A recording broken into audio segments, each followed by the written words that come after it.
بھارت نے مقبوضہ کشمیر کے پہلگام علاقے میں فالس فلیگ آپریشن خود کروایا اور اس حملے کی آڑ میں بھارت نے صرف اپنا سفارتی عملہ واپس بلا لیا، ویزے ختم کر دیے، بارڈر بند کر دیے۔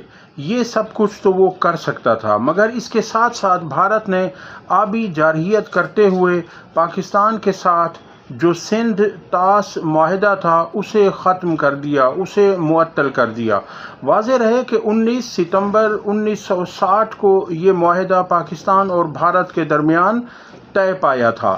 اس کے مطابق دریائے سندھ اور دوسرے دریاؤں کا پانی منصفانہ طور پر حصہ داری کا معاہدے کے طور پر اسے تقسیم کیا جانا تھا کہ برابری کے طور پر، مگر اب اسے ختم کر دیا ہے بھارت نے۔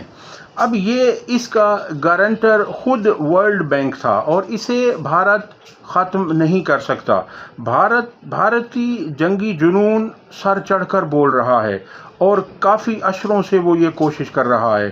اسے ہم بتا دینا چاہتے ہیں کہ پاکستان امن چاہتا ہے، مگر اگر ہم پر جارحیت مسلط کی گئی تو اس کا منہ توڑ جواب دیا جائے گا۔ بھارت اپنی حدود کے اندر رہے۔